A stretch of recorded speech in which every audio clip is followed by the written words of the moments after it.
Nós só estamos aqui administrando essa obra para a glória de Deus, e isso não tem preço. Hoje eu recebi a escala do nosso... Amanhã é dia de eu mandar dinheiro para a África, né? O nosso projeto Arrependa-se na África. Amanhã é o dia de mandar o dinheiro.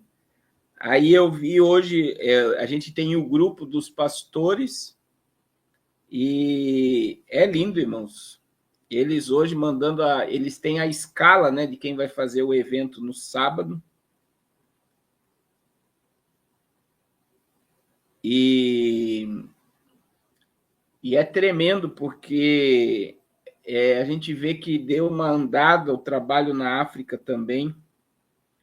E não foi pouco, não, irmãos. Andou e andou muito o trabalho da África para a glória de Deus. Eu estou muito feliz com Jesus, porque os nossos pastores estão felizes, estão trabalhando, organizados.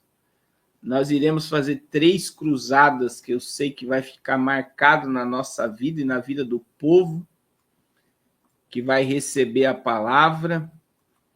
Eu tenho certeza, irmão, certeza que o nome do Senhor será glorificado. Coloca meu número aí para a irmã Marta de Jesus. Eu tenho certeza, irmãos. E quem nos acompanha, que nem a irmã Raquel aqui está dizendo, eu acompanho o pastor desde 2019 e vejo o quanto é impressionante que essa obra cresceu. Cresceu demais, né? Eu estava conversando com o pastor, falou, rapaz, e olha que eu vou voltar a carregar a caixinha de som, arrumei minha caixa de som para a glória de Deus. A caixa que o pastor Jefferson me deu está arrumada. E aí, irmãos, a gente vai voltar a fazer os trabalhos de rua. Agora, daí o pastor falou, quem te via carregando a caixa de som, vê o quanto que cresceu a obra de Deus. E a obra de Deus, irmãos, quando ela é de Deus, ela começa pequena. Ela começa pequena. A obra de Deus nunca começa grande, tá? A obra de Deus ela começa com uma pequena semente. Uma pequena semente. Quando vê, ela cresce de uma forma assustadora. E eu tenho certeza absoluta, né, que essa obra ela nasceu no coração de Deus. Nós somos apenas os administradores desta obra. Nada mais, apenas os administradores. Essa obra ela pertence unicamente a Deus. Está aqui o pastor André também. Pastor André, qual é o nome da sua irmã? A irmã do pastor André, ela abraçou o projeto Arrependa-se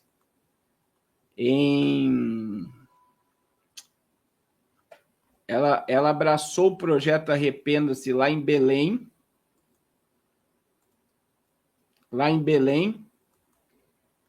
e comemorou 2 anos já do projeto Arrependa-se, a missionária Andréia Cleis. Agora Deus também tocou no nosso coração, estamos enviando uma ajuda para a missionária Andréia mensalmente também, porque ela tem feito um trabalho lindo lá. Ela abraçou o pastor André, o responsável pelo trabalho no Rio de Janeiro, e a irmã dele lá em Belém.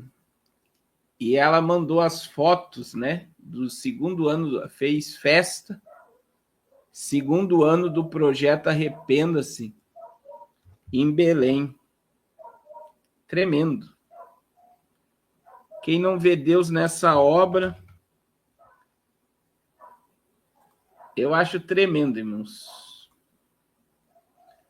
Porque é só Deus que pode fazer algo como esse, né? O pastor Carlos Vieira, o pastor Edivando em Fortaleza, e assim vai. A obra de Deus não para, e é vocês orando, jejuando, contribuindo, mandando, ofertando, fazendo voto.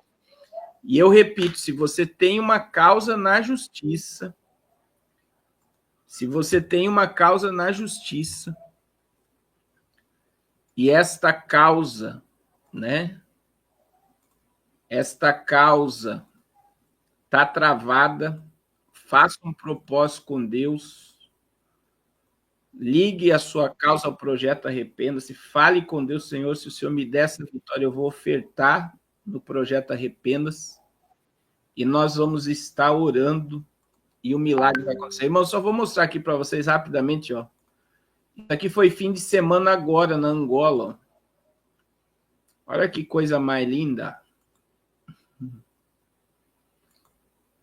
Essas crianças são uma benção.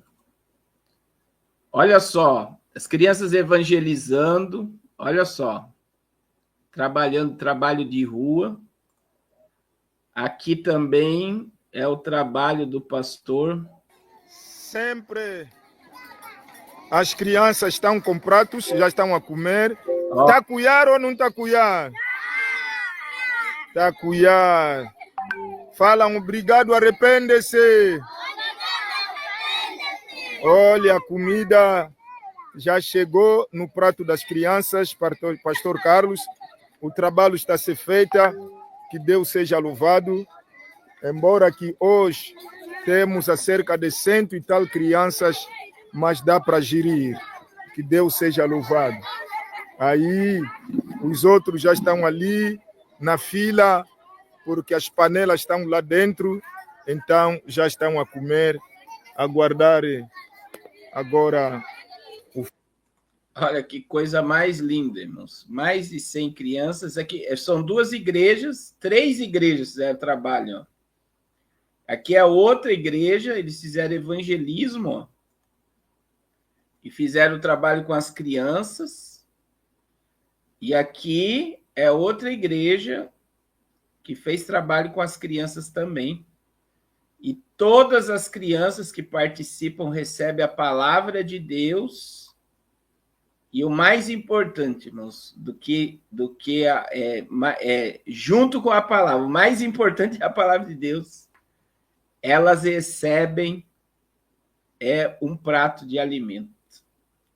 São os nossos filhos. Eu quero que vocês considerem essas crianças os seus filhos, que precisam da sua ajuda todo mês. Amanhã é o dia de mandar $110. Toda semana a gente envia $110. Aí eles preparam, fazem a escala, e aí cada igreja ela se prepara, as igrejas, para fazer um trabalho de evangelismo com essas crianças e dar um pouco de alimentação para elas.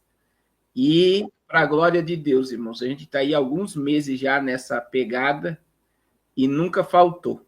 Deus tem provido. Os pastores, todo dia 10, estão recebendo o dinheiro deles também, estão todos animados e estão aí na expectativa para nos receber no mês de maio. Vai ser bênção de Deus, em nome de Jesus. Meus irmãos, hoje foi o dia, né? O dia do julgamento do ex-presidente da República.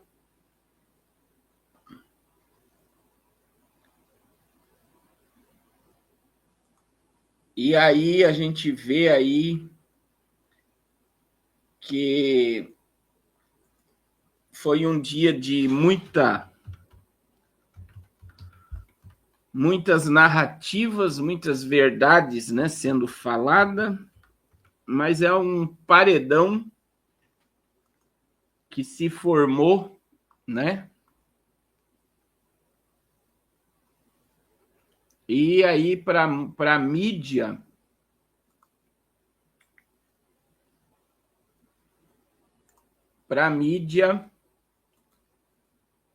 foi um dia de derrota para a defesa do Bolsonaro. E aí a gente já sabe para onde isso vai caminhar, né? Então tá aí. Olha, Supremo Tribunal rejeita anular declaração de Cid e retoma julgamento de denúncia contra Bolsonaro na quarta-feira. A primeira turma do Supremo define se aceita ou rejeita a denúncia do Procuradoria-Geral da República contra o ex-presidente e outros acusados, em relação a uma suposta tentativa de golpe.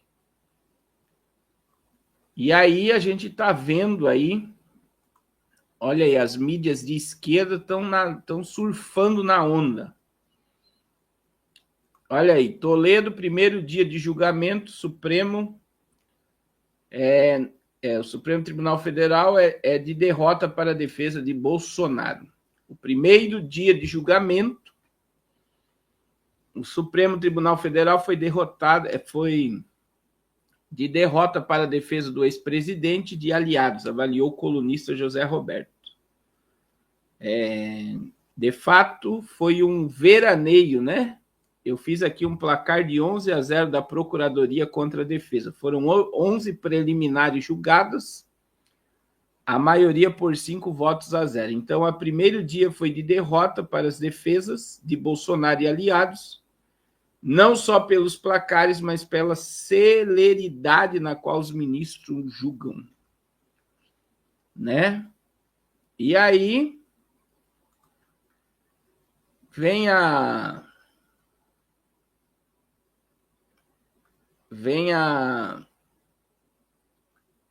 coragem, né, dele ir para lá, para a plenária. E aí você vê que todas as vezes aí que foi exposto, né, eu senti tom de ameaça. Alguém acompanhou aqui, mas eu senti que o Alexandre de Moraes ele falava em tom de ameaça aos advogados. Imagine a pressão psicológica dos advogados diante daquela equipe que estava ali, diante de um comunista, que é o Dino, diante do advogado que soltou o Nine. O advogado que soltou o Nine, né? Estava ali, cara a cara, o Zanin. E aí, irmãos,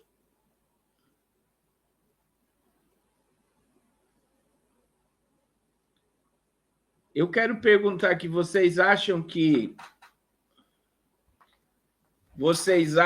ele vai preso ou vai ser solto? Eu quero fazer essa pergunta aqui.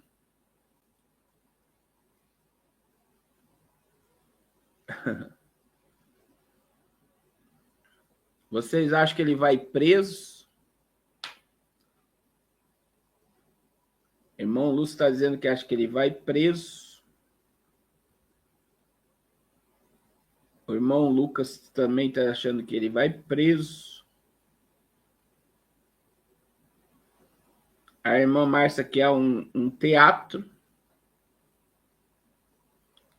Irmã Marina Silva está dizendo que 30 anos no mínimo. A irmã Edna acha que ele vai ser absolvido.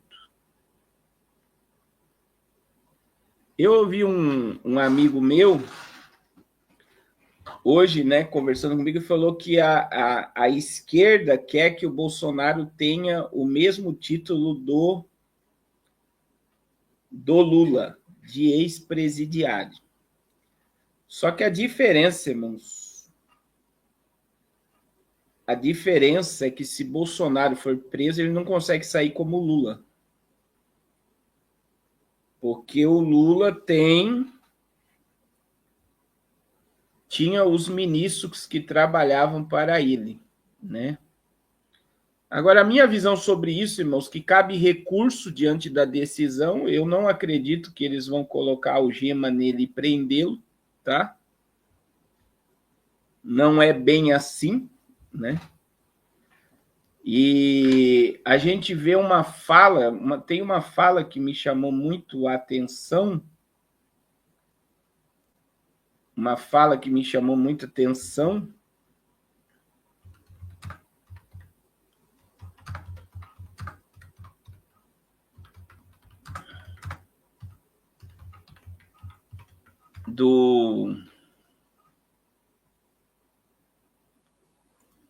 do Fux, né, que foi presidente da Suprema Corte do Brasil.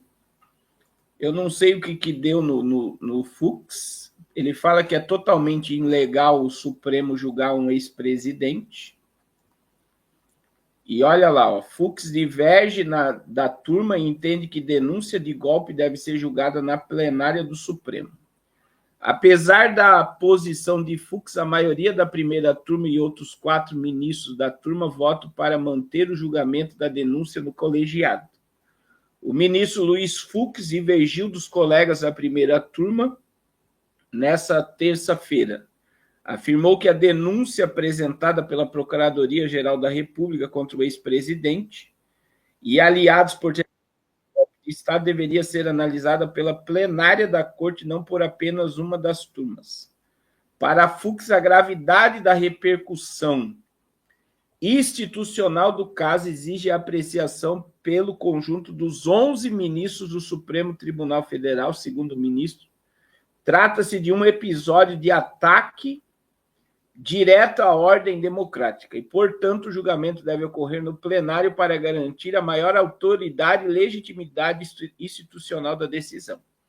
Essa matéria não é tão pacífica. Essa matéria já foi mudada e remudada e voltou-se à tese original várias vezes. Ou nós estamos julgando pessoas que não exercem funções públicas, ou estamos julgando pessoas que exercem funções e o local ideal seria na plenária do Supremo, afirmou o ministro. Apesar da posição de Fux, a maioria da primeira turma e os outros 4 ministros da turma votaram para manter o julgamento da denúncia no colegiado de 5 ministros, o que inclui também o relator Alexandre Moraes, Cristiano Zanin, Carmen Lúcia, Flávio Dino. E aí, o julgamento não vai para os 11 ministros, mas vai ficar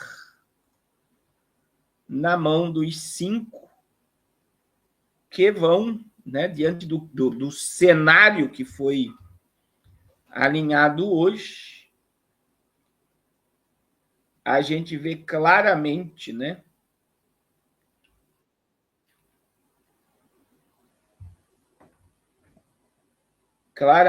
aí que a injustiça está operando. A Bíblia diz, irmãos,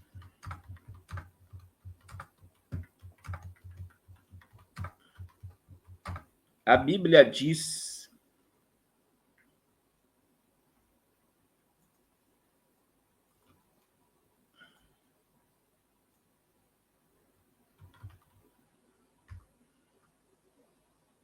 Isaías capítulo 5, verso 20. Ai dos que ao mal chamam de bem e ao bem mal, os que fazem da escuridade luz e da luz escuridade, e fazem do amargo doce e do doce o amargo. E é o que nós estamos vendo. Uma coisa, irmãos, eu vou dizer para vocês. Eu vou dizer algo para vocês. Se você for buscar qualquer advogado leigo, eu estou dizendo advogado leigo, tá? Não estou dizendo nenhum advogado de alto escalão, juiz de alto escalão, sabe que tudo que está sendo feito, e aqui eu não estou defendendo o senhor Jair Bolsonaro, está feito dentro de uma ilegalidade. Porque eles estão trazendo à tona, né, coisas que ficaram em conversas, em ideias, e não foram executadas. Não foram executadas. Então, uma coisa é eu conversar com uma pessoa sobre a minha intenção. Outra coisa é eu executar aquilo que eu estava pensando. Estou certo ou estou errado, irmãos? Então, uma coisa é eu pensar, é eu conversar com algumas pessoas sobre uma ideia, e outra coisa é eu executar. Então, tudo que está sendo colocado foram narrativas e ideias que não foram executadas. Não foram executadas. Na minha visão, eu volto a falar o que eu falei domingo, que o maior erro do JB foi manter o povo na frente dos quartéis. Esse, para mim, foi o maior crime que ele cometeu, foi não mandar as pessoas para a sua casa. Se eu sou um líder e sei que nada vai acontecer, eu mandaria todo mundo para casa na hora.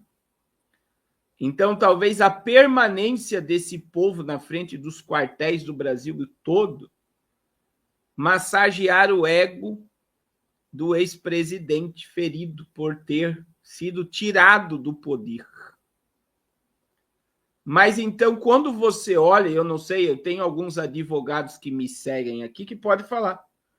Então, o crime, para ser crime, ele tem que ser executado. Sim ou não, irmãos?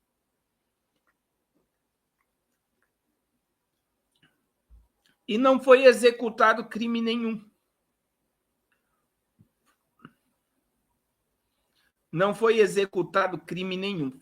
Todos os crimes ficou no campo da ideia. Não houve execução de crime. Não houve.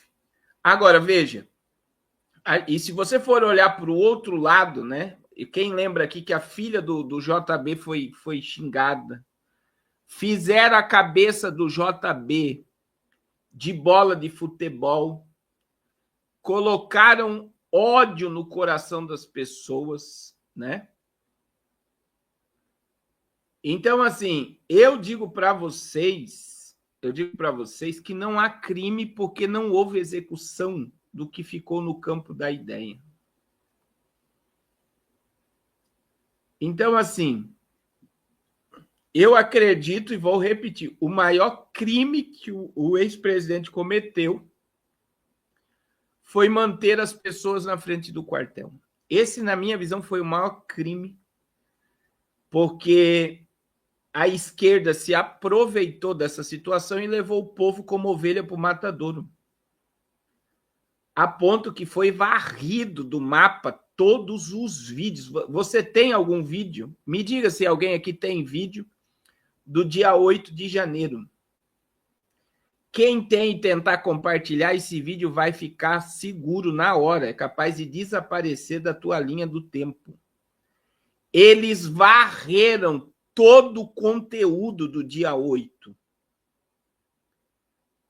Aí, veja, eu vi o advogado do Bolsonaro dizendo, a gente tem aqui as delações, mas eles querem acesso aos áudios. Eu quero acesso aos áudios. Eles não liberaram nada, eles só liberaram o que eles querem que as pessoas saibam e pronto, irmãos. Pronto. Então, assim, eu vejo dentro desse cenário que nós estamos vivendo, que se verdadeiramente, né? Verdadeiramente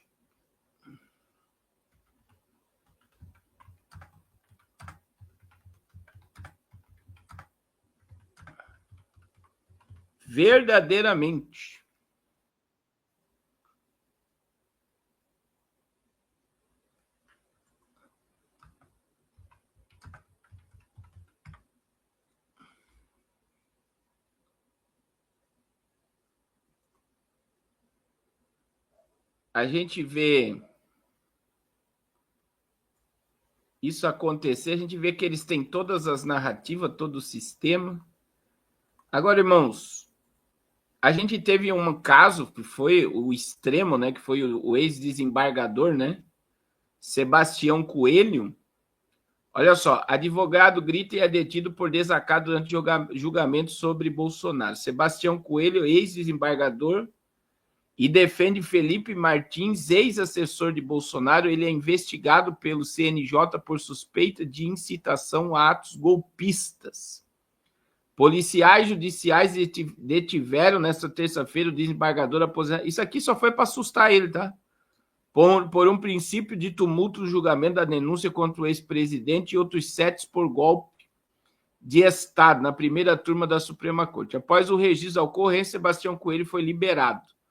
Coelho foi detido por flagrante delito por desacato e ofensa do tribunal. Antes, ele tinha protagonizado um princípio de tumulto ao fim da leitura de um relatório do ministro Alexandre de Moraes.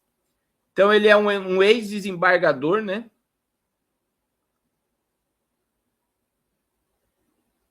Ele é um ex-desembargador que, por colocar a sua cara a tapa, ele também vai ser incluído na minuta do golpe. E aí, irmãos,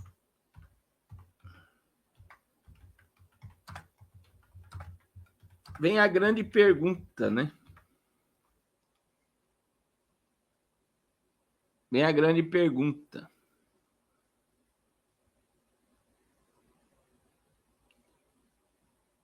Que muita gente, né?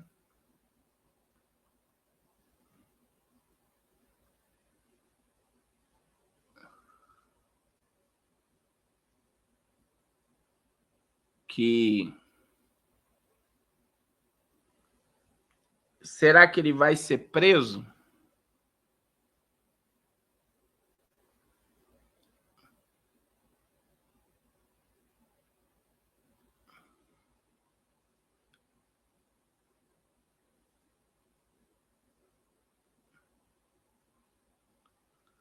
Alguns estão dizendo que ele pode pegar 46 anos de prisão.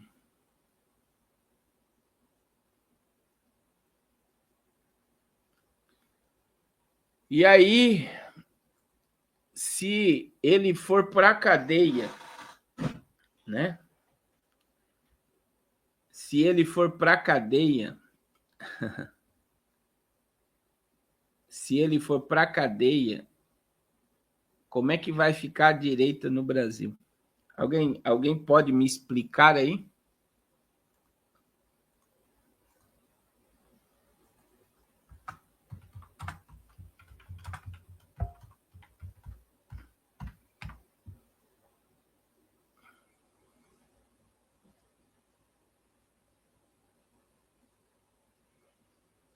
Então, tem um... Já tem os juristas fazendo uma análise, né? Uma análise. Olha aí, ó, Bolsonaro pode ser preso, entenda. Possíveis consequências de julgamento. Vem aí. Se a acusação da PGR for aceita, começa um processo penal que pode levar à condenação dos envolvidos à prisão. Uma série de efeitos civis e administrativos que incluem reparação de danos, perda de cargos e mandatos e inegibilidade. A consequência de uma condenação penal estão previstas na Constituição. As punições aplicam-se no final do processo penal. O Supremo concluir que houver crime e que o grupo é culpado quando a decisão se tornar definitiva, sem possibilidade de recurso. A pena de prisão e outros efeitos passam a ser implementados. A PGR dividiu os acusados em 5 núcleos. O colegiado vai analisar o pedido relativo ao chamado núcleo crucial. Aí está aí o nome dos condenados, que é o Jair Bolsonaro, Alexandre Ramagem, Anderson Torres Mauro Cid e Walter Souza Braga Neto. Que são todos, né? Que estão envolvidos aí, né? E aí, se a ação penal pedida pela PGF for aberta, será iniciada a fase de instrução processual em que os acusados e acusação vão apresentar seus argumentos sobre o caso. Concluída essa etapa, o processo será levado a julgamento. Caberá ao Supremo condenar ou absolver o grupo, a depender das provas colhidas no momento anterior. Se houver absolvição, o caso é arquivado e nenhuma punição. Se houver condenação, A decisão dos ministros vai fixar a quantidade de pena para cada um dos envolvidos, os efeitos civis e administrativos aplicados em cada caso. E aí está aí, olha só a quantidade de crime: abolição violenta do Estado Democrático de Direito, golpe de Estado, organização criminosa, dano qualificado, deterioração de patrimônio tombado. Aí eles vão ser multados, presos e perdas de todas as funções.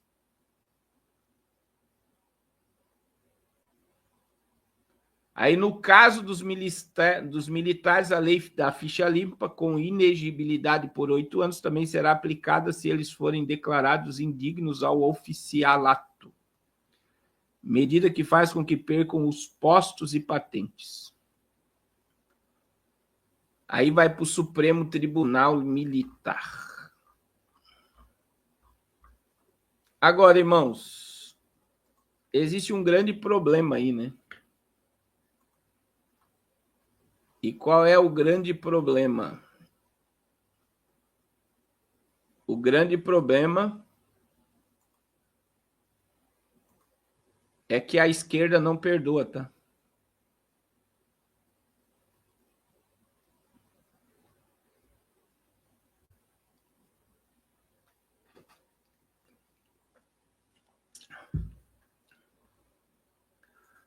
Bolsonaro tinha poder para fazer muita coisa.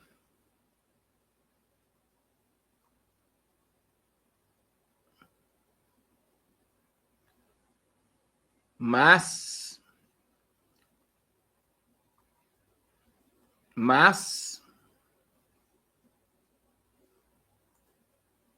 ele não fez nada.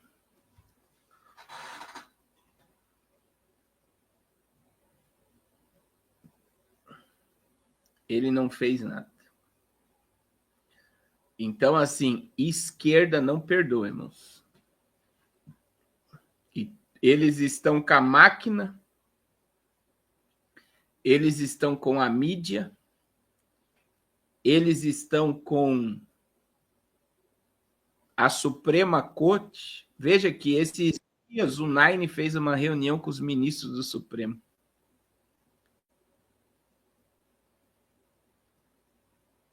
Então, eu digo para vocês que a esquerda não perdoa. E eles estão com sangue nos olhos para cometer uma injustiça. E eu vou repetir o que está escrito na palavra de Deus, né? Ai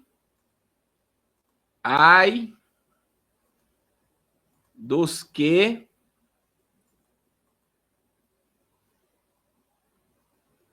transformam a escuridão em luz, o amargo em doce. Deixa eu ler o texto, olha só, é Isaías 5:20. Ai dos que ao mal chamam o bem e o bem o mal, que fazem da escuridade luz e da luz escuridade, fazem do amargo doce e do doce amargo. Ai. E é o que nós estamos vendo, uma inversão de valores. Criou-se, o próprio Lula fala sobre isso, né? Se cria uma narrativa quando você quer dar um golpe, eles criaram uma narrativa, e aí você está vendo a injustiça, porque eu volto a dizer, uma coisa é uma ideia, outra coisa é a execução dessa ideia. Vocês estão entendendo? Uma coisa é a ideia.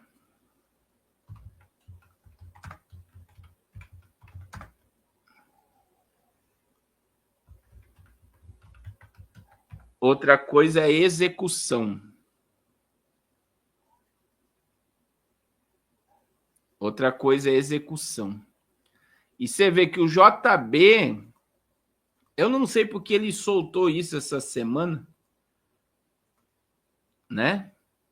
Ele soltou isso essa semana, que a Carla Zambelli teve interferência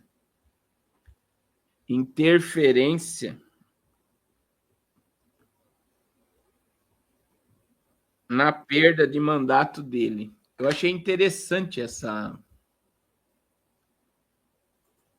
fala.